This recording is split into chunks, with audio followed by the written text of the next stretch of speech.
Hi, my name is Rachel Paxton. Today I'm going to show you how to make homemade blackberry jelly. This class you'll learn how to make and can blackberry jelly. I'll lead you through the process step by step. I'll give you the recipe and canning supply list that you can download and print out for future reference. And you'll also gain the confidence you need to try more canning recipes on your own. For this recipe, you'll need approximately 11 cups of fresh blackberries, 4½ cups of sugar, and a box of powdered pectin.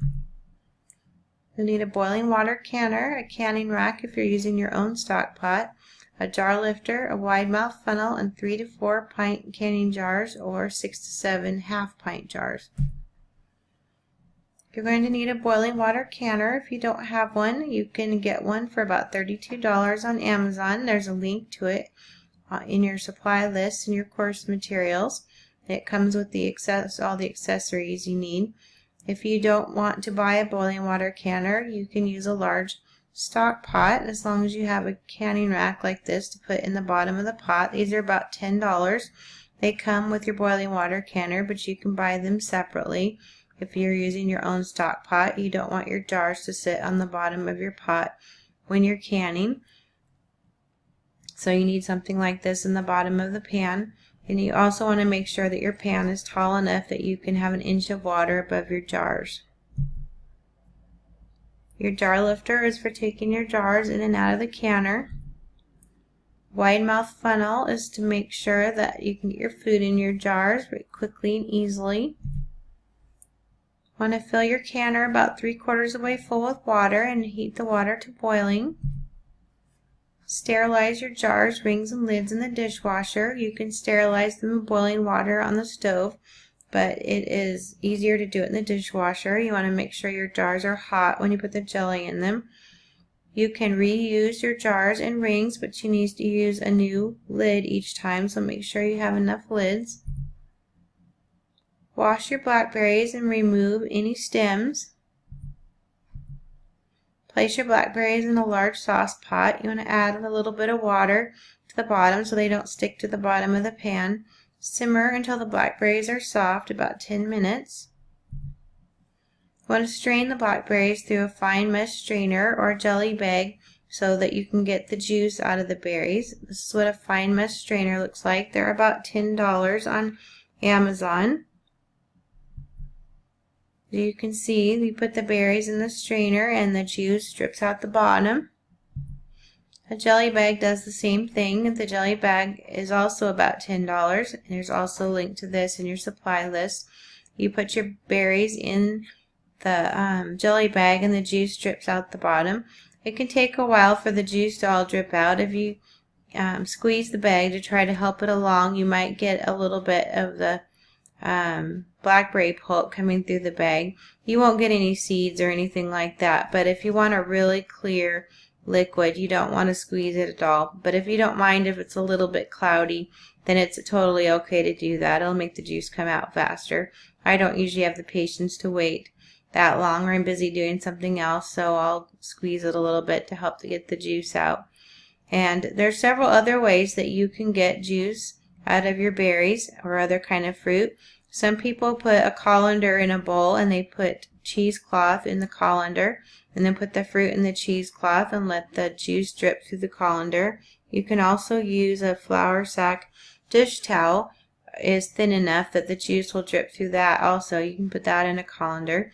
Just need to be careful that like blackberries especially will stain your towel, so if you care about that, you might not want to use a good towel.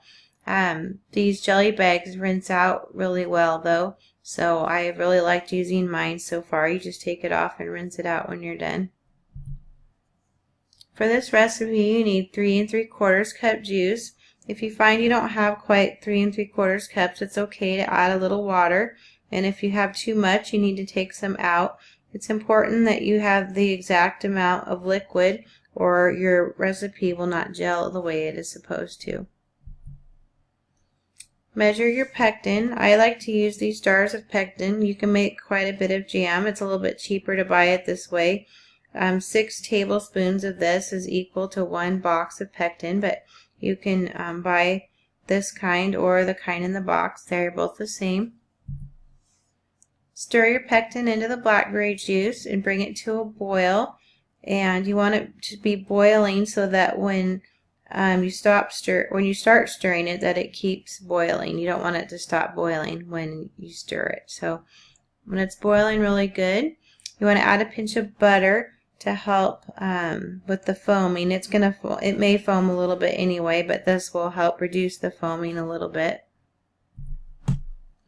Pour in your sugar all at one time. It's tempting to measure the sugar directly into the pan, but it's very easy to lose count when you're putting your sugar in, and your jelly will not turn out if you do lose count.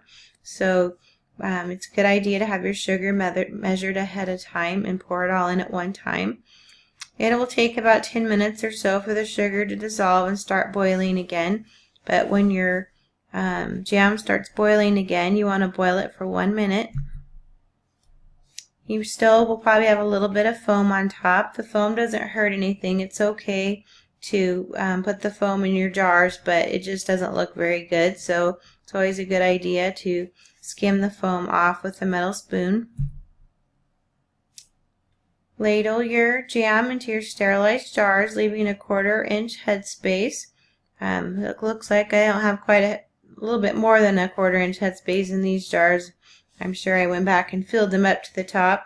With jellies, you don't need very much headspace. The headspace is the amount of space between the top of the jelly and the top of the jar.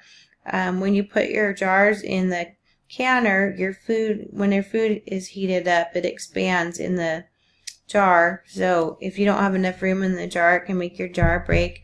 Jellies don't expand very much. That's why you only need a 1/4 inch headspace. Wipe the rims of your jars with a damp paper towel or dish towel to make sure you get a good seal on your jars. You can see I had jelly all over the outside of my jars. You want to make sure to wipe all that off. And place your rings and lids on the jars finger tight. Put your jars in the boiling water canner. You want to have 1 inch of water above your jars. If you don't have enough water in there, just put some more in and set the timer after you get the water boiling. For this recipe, you only need to boil it for 5 minutes.